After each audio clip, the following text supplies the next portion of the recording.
Айтасың ба, айтпайсың ба? Қазір айтпасаң бар ғой. 2 рет печін. Содан кейін жан басқа салымды аңқ еткізем. Содан кейін құлақ шекеңне бар ғой. 2 удар кигізіп жіберем. Содан кейін қалай мойындағаныңды білмей қаласың. Қалай сайрағаныңды білмей қаласың. Түсіндің ба? Басеке, мына өйтіп айтқызатындай емес ау? Бірақ. Қане балақай, айта ғой, қалай болғанын, қазір айтпесе, анау сенің сүйкімді құлақтарыңды кесіп алам, ол ауырады, қатты ауырады. Бәрін айтқанда, бәлем бәрін осы Тайны Санта деген ойыннан бастаған. Ол баста соны идеяны Тима тастаған еді. Тұра тұршы. Тима деген қайсы ол тағы да? Мен ой Тима деген айта берейін ба? Енді айтпасаң не үшін отырмыз мына жерде? Айт давай. Иә, айт, қысылма. Бүкпесіз боямасы шындығыңды жайып сал. Сен астарлы ақиқатты отсың ба? Сен жазсы ана ноутбугыңа болған мән жайды. Мен өткенде әпшемдерге айттым ше, сен істей алмайды деп ше. Сен сәл көмекші деген атқа лайықты болып отсай, жазсай. Окей. Өзім сұрайым ғой. Окей деп қой тағы. Айт давай.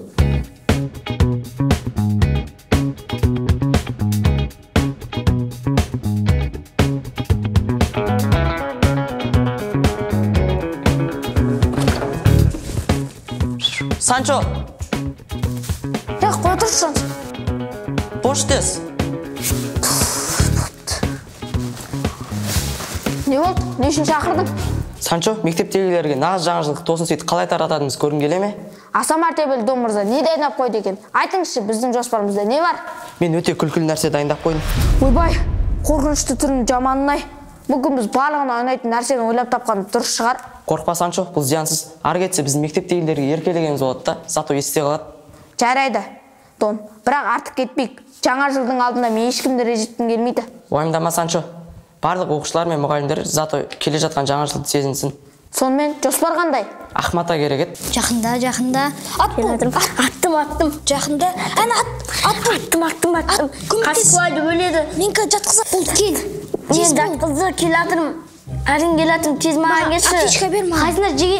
Жақсы, өзің қалайсың? Жақсы. Менде жаңа жылға деген бір идея бар. Тайны Санта ойнайық. Ура!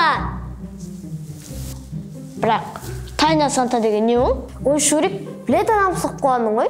Тайны Санта деген ол қағазға аттарын жазып, қораптың ішіне салып, сөйтіп қорапты араластырады. Оны араластырып, адамдар таңдайды. Кім кімге түседі, соған жаңа жыл қарсаңында сыйлық береді.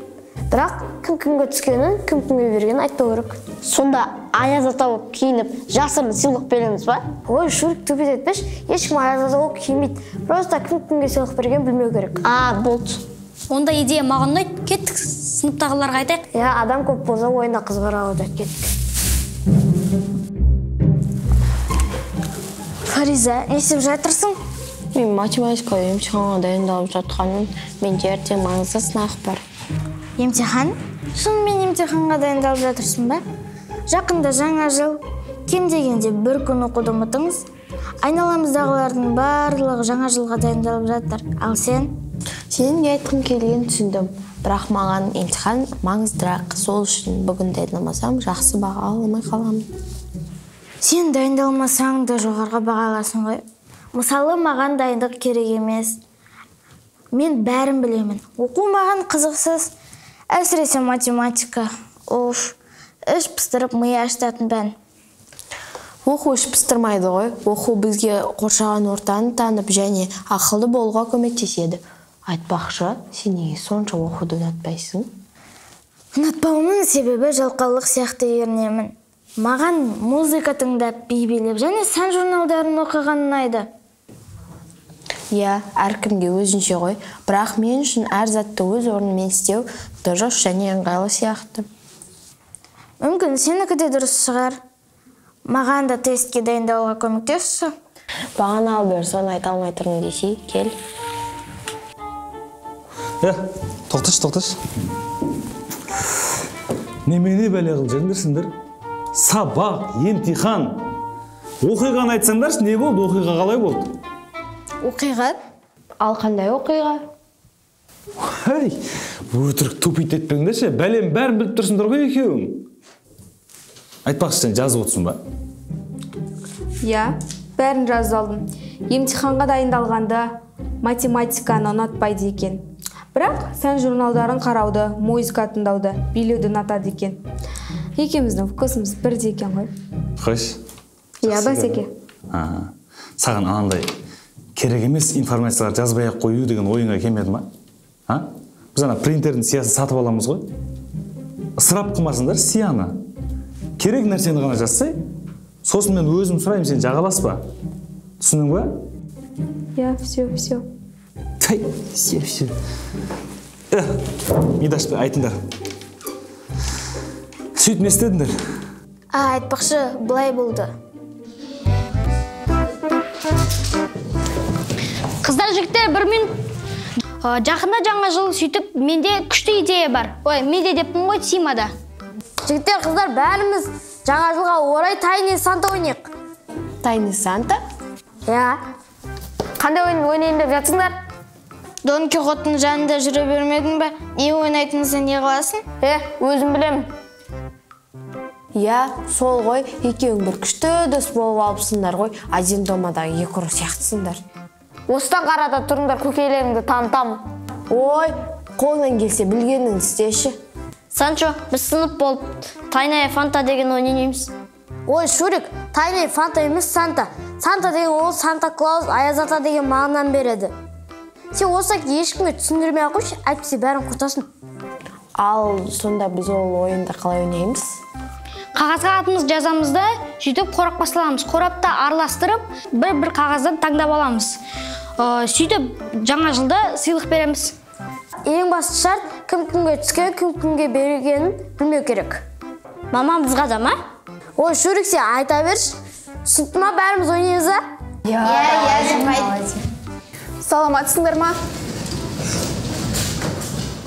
Так, екі парақ алайық, диктант жазамыз. Ал балалар, сау болыңдар. Апай, біз бір ойын ойнайын деп жатырмыз. Қандай? Тайная Фанта. Ой, Шурик, мың рет айттым ғой, Тайная Фанта емес Санта. Апай, біз бір-бірімізге жасырын түрде сыйлық береміз. Ал кім кімге берген жаңа жыл қарсаңында айтамыз. Тамаша, мен де ойнасам бола ма? Әрине, апай, қосылыңыз, бірге қызық болады. Жақсы, онда бәріміз парақ алып, өз атымызды жазып шығайық.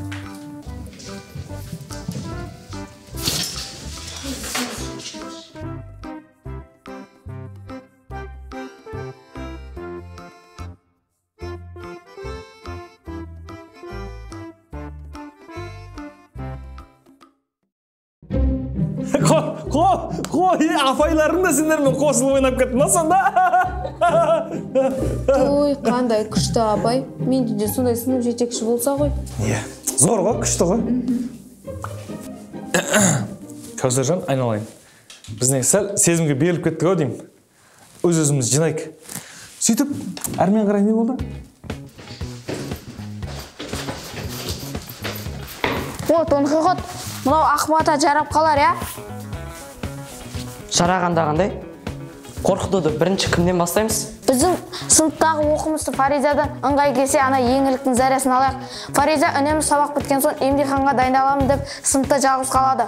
Болды, содан бастайық онда. Мен бір қоңырауда сенің сыныбыңа кіріп алам.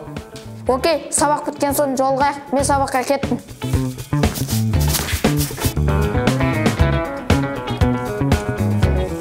Қалайсың, Шурик? Жақсы, сіз кімсіз? Маңызды емес. Мынаны сыныптасын мақсатқа апарып бер. Абайла, бірақ жоғалтып алма. Бұл не? Мақсатқа апарып берсең болды, қалғанын кейін көресіңдер. Тез апарып бер. Жарайды.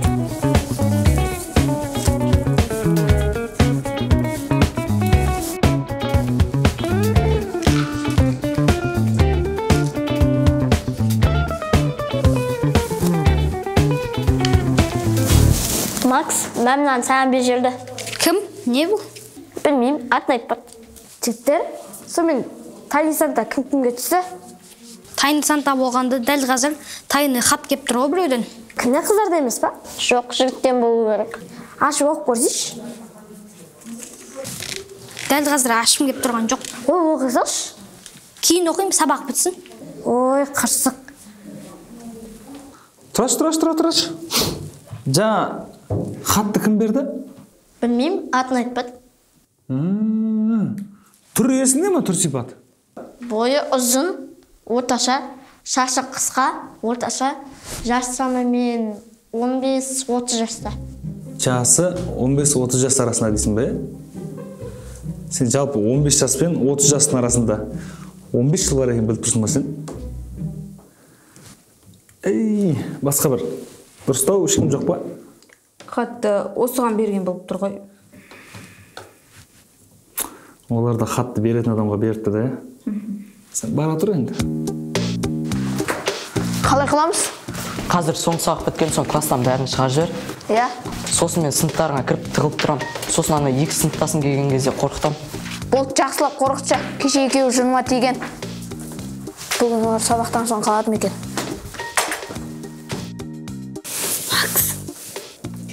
Ана хатты оқыдың ба? Жоқ, сабақтан кейін оқимын. Бірге оқиық па, ана қызық болып тұр. Ой, бопты, мақыл оқимыз. Қай жерде оқимыз? Осы сыныпта бәрі кеткен соң. Көресің, бар отыр. Ал балалар, сабақ аяқталды. Үй тапсырмасын жақсылап орындап келеміз. Сау болыңдар.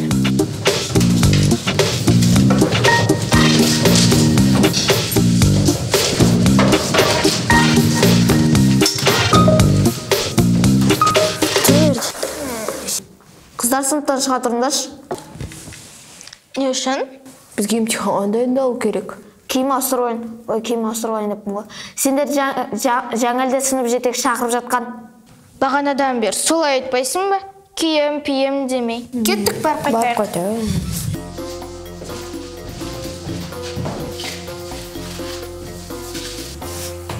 Біреулер келе жатқан сияқты, тез тығыл.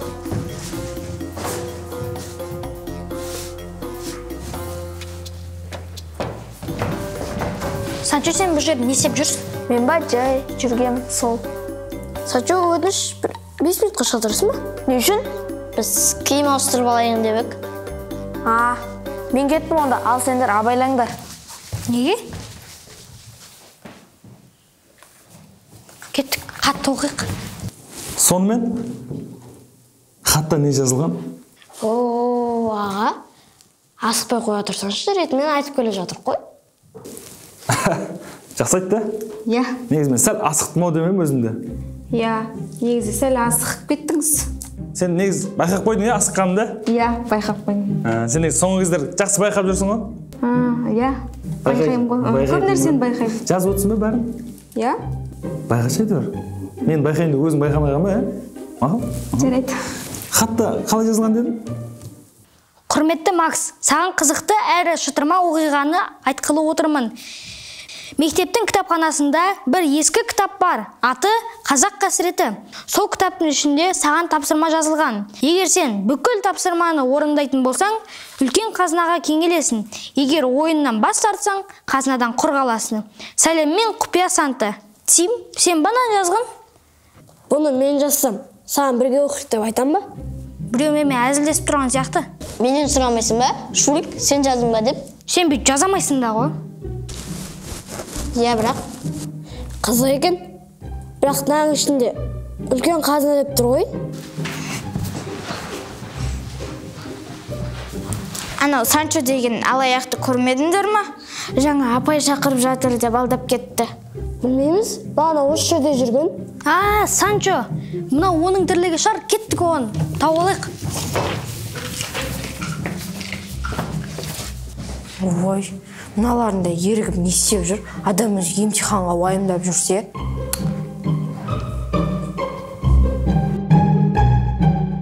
Таптыңдар ма?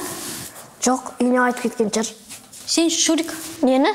Қиял нені емес, кімді? Санчоны іздейміз деп келістік қой. Білмеймін, мен арыстана барып келемін. Ой, сен десе. Нормал ма? Қара, x көбейтілген 7 тең 35 болса, онда. Сен дейсіздің ба? Иә, ол ненің дыбысы? ішінде бір зат құлап кеткен шығар. Иә, мен де солай ойлаймын. Қара, бізге әлі 2 кітап керек. Сол кезде 35 мына жаққа өткізіп жетік.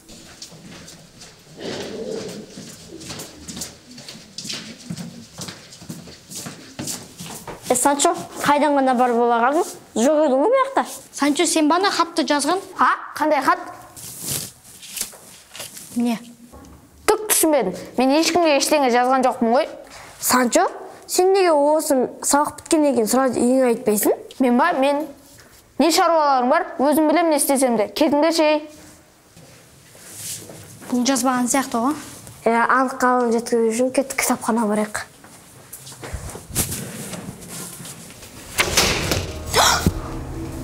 Мама, не ол? Тапа-тал түсті шкафтың ішінде не болуы мүмкін? Кеттік барып көреміз. Мен бармаймын, мен қорқамын. Неден қорқасың? Кеттік.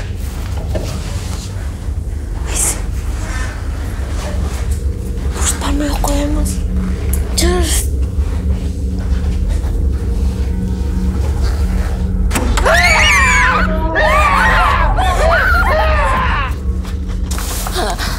Ешкім жоқ екен, тез кет. Қызық болды, сәрелер ұшып қашып кетті ғой.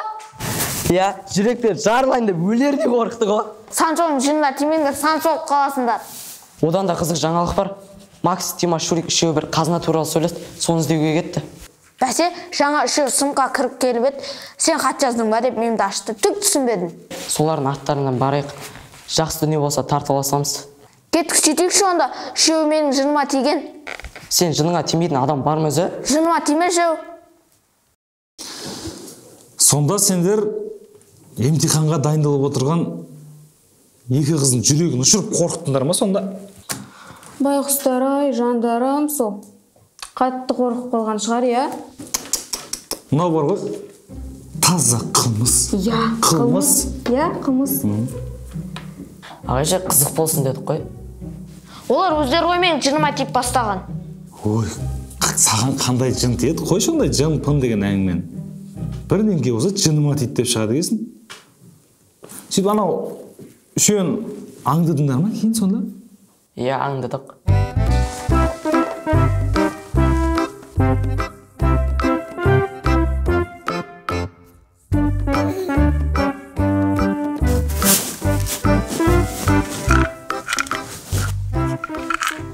Макс, мынау сенің дәрің емес па? Мен саған қоралыппын ғой. Рахмет саған, Шурик. Сен осы дәрін не үшін ішесің? Кішкентай кезімде менде дикпе болған. Қатты қобылжығанда, болмаса еш себебісіз мен ауа жетпей тұратын еді. Осын ішпесем қиын болады. Рахмет саған, Шурик. Өміріме өте керек нәрсені бердің. Оқасы жоқ досым. Міне, таптың қазақ қасіреті. Таптау деймін. Асықпа, ақырын күтейік.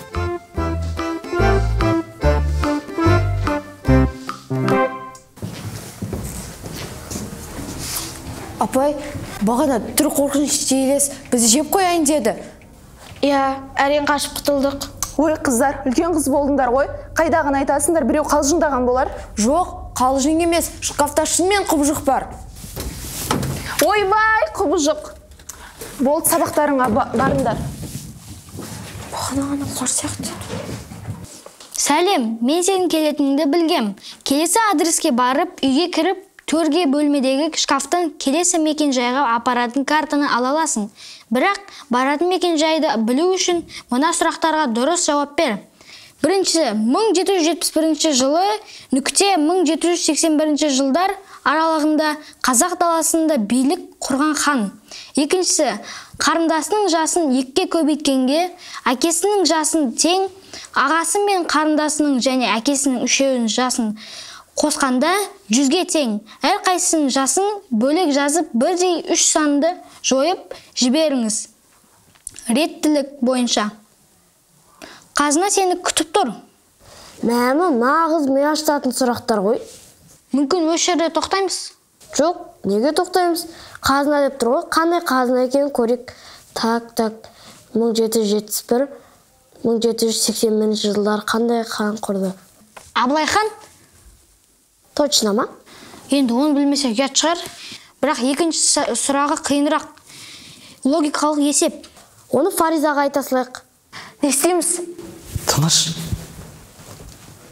Бір нәрсе талқылап жатыр. Тағы бір жерге баратын сияқты. Мүмкін қазына деген кітапхана шығар, нағыз қазына кітап деп жатады ғой. Құма, нағыз қазына ақша ғой. Ақшаң болса кітапты да басқанда сатып аласың. Я, бірақ мүмкін.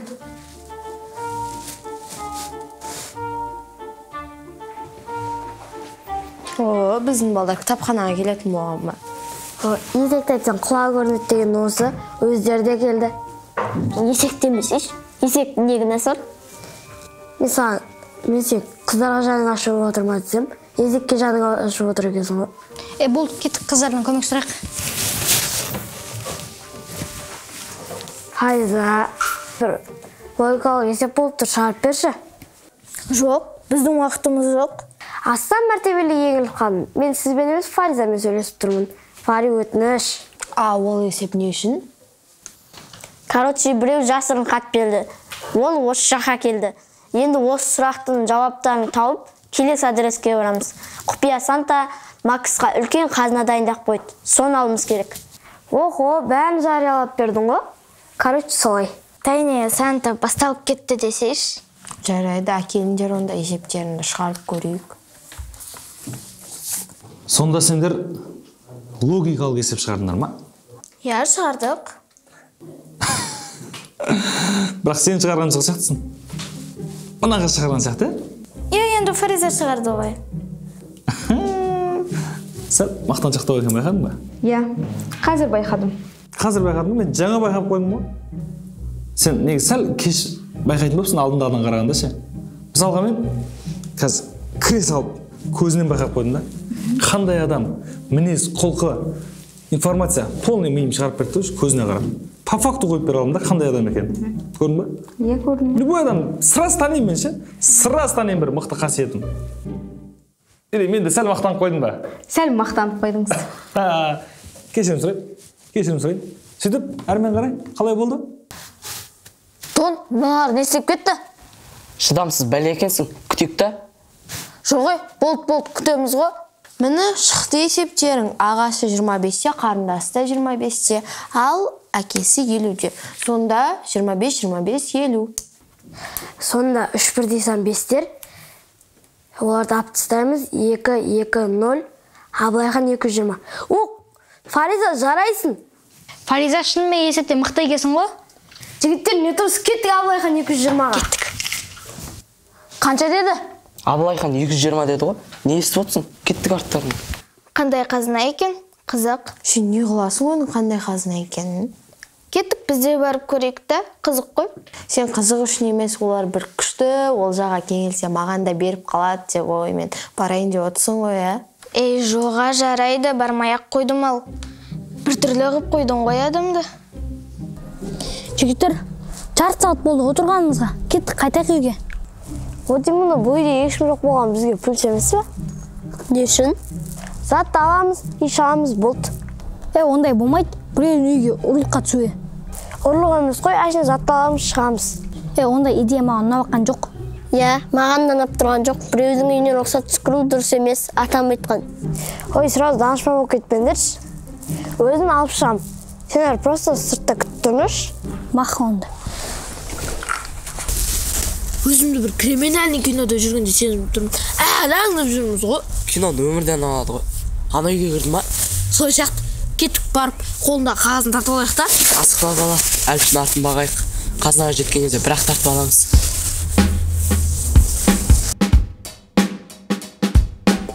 Міне қазынаға апаратын адрес. Үйге қалай кірдің? Терезеден. Қазына үшін бәріне дайын екенін білмеппін. Ой, қазына үшін жампида. Кеттік. Анау тағы бір қағаз алып шықты. Адрес ау деймін. Арттарынан қалып қоймайық. Шурик, сен маған мына нәрсені түсіндіріп берші. Сен үйге не үшін кірмедің? Кіргім келмеді, өйткені маған атам айтқан. Біреудің затын рұқсатсыз алма, біреудің үйіне рұқсатсыз кірме деп. Атаңның тәрбиесі ма? Атаңа рахмет сен, сондай тәрбие берген. Той, жылағым кеп кетті ғой. Иә. Иә, сондай таза ақылды бала. Ондай болады, иә. Жүрегің елжіреп кетті ма? Иә, прям. Менің де жүрегім андасында елжірейді ше. Ана әсіресе ютубтан ше, бір анау мұқтаж жандарға көмектесіп жатқан видео көрсем ше, жүрегім елжіреп кетеді ғой.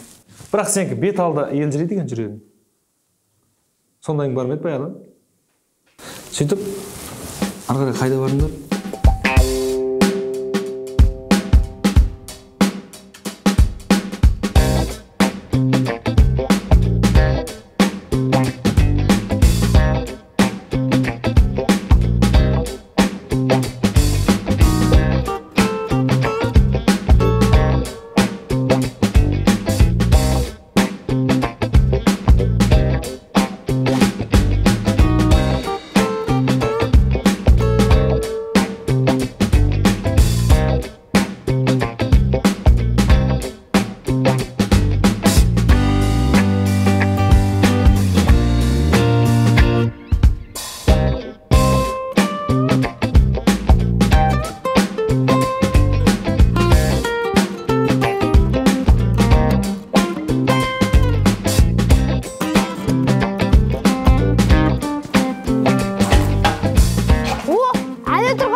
Чемоданда не бар екен? Ақша ма?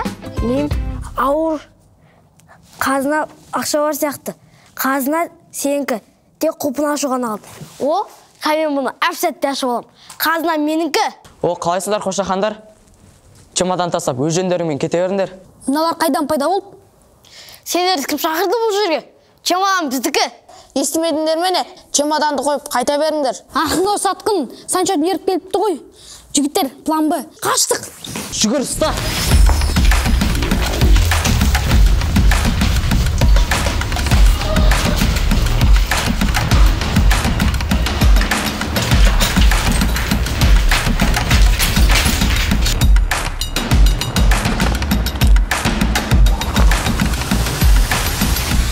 Той айттым, осаған арттарынан күйме ақ қояйық деп. Келдік қой енді, жүріске кірейік. Эй, Тима, достарың салды. Беріле сал. Достарың сат кетпейтін жарсың. 3-ке дейін санайым. 1, 2, 3. Шықтым. Жарайсың. Енді чемоданды бер алып кел. Айтпесе Макстың жағдайы қиын. Тима, бере сал чемоданды. Айтпесе Макстың дәрісін демалу қиын. Жоқ, бермеймін. Чемодан менікі, мен бұны әріңіз деп тауып алдым. Тима, достықпын. Осы чемодан мен ішіндегісі маңызырақ па не? Дәл қазір, иә. Сендер мен ертең ұмыт кетулері мүмкін. Сендер мен дос сатпайсыңдар. Менің неге сендерге жаным ашуым керек? Мүмкін сен достықта уақытша деп ойлайтын шығарсың. Бірақ мен сені шынайы дос деп ойладым. Қателесіпсің, шынайы достық жоқ. Неге бұзырап кеттіңдер? Әкел чемоданды. Жоқ, бермеймін. Ағай, біз мына жерде не үшін отырмыз? Және мына сұрақты неге қойдыңыз? Я, сол ғой ағай.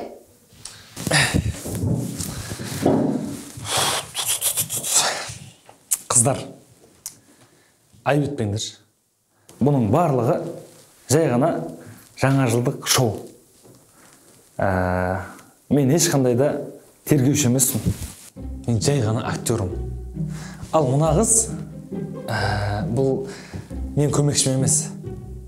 Бұл жай ғана актриса ғой. Мен шын бәйтен әдейі істеген жоқпыз ше. Достарын жіберіп бізді қызық болсын деп. Сендер өтірік тергеуге ұстап отырдық біз. Сыныптастарың Макс жіберді ғой бізді. Макс? Иә. Қызық болсын деді. Сендерге құпия Сантаның сыйлығы бар. Та-да! Мына сізге? Екеуіңізге. Қайта берсек бола ма? Иә, болады. Бірақ ата-аналарыңмен жасаған бұзақылықтарың үшін директорге кірулерің керек. Жаңа айтып жатқан. Мә бекер сенің айтқаныңа көніппін. Өзің мен жоқ па? Ей, тыныш. Барыңдаршы бар, далаға қарсыңдаршы бар. Мен жеп қойдыңдар ғой. Содан кейін көзімдасам осы жерде отырмын. Қойшы, жаман ұсталып қалыпсың онда, Бір кім ұстағанын, не үшін ұстағанын там түсінбедім. Сендер жалпы пранк деген нәрсені білесіңдер ма? Пранк? Сонда осы болған бәрі пранк па? Иә, пранк. Құпия Сантаның сендерге сыйлығы. Не ма? Чемоданда не бар екен білгің келіп жатыр ма? Иә. Берші. Онда мынау саған. Бұны саған береміз. Және де сенің Макс досыңның саған берген хаты бар. Мінекей мынау. Және де мынау. Үйіңе барып ашасың, иә? Жақсы сау бол. Біз не істейміз, кеттік па? Иә. Кім кабинет екен өзі? Макс, осының бәрін сен ұйымдастырдың ба сонда? Не үшін? Иә, мен қызық болады деп ойладым. Қағазды ашқанда маған ең жақын досым түскенде қатты қуандым. Сосын әдеттегідей ерекше сыйлық жасағым келді. Ең алдымен сұрақтар мен адрес жазылған парақтарды дайындап, оларды әр жерге жасырдым. Сосын алғашқы қағазды нағашы ағамның сенен өзіме жібердім. Әрине, бұл туралы Тимаға айтқанды, ол бірден қызығатын едім білдім. Сосын соның қызығы үшін мен чемоданға дейін барып, чемоданды алып жатқанда мен шақырған адамдар бізді ұстап алып тергейді. Сосын қорқып отқанда пранк дейді. Тимаға чемодан береміз деп ойлағам. Бірақ бәрі басқаша болып кетті. Тиманың ойлағаны басқа екен. Анау Дон Кихот пен Санчоны да сен шақырдың ба? Жоқ, олар қайдан пайда болған білмедім. Жоспардың бәрі быт-шытын шығарды ғой. Еще тағы Енка мен Фариза келді ғой.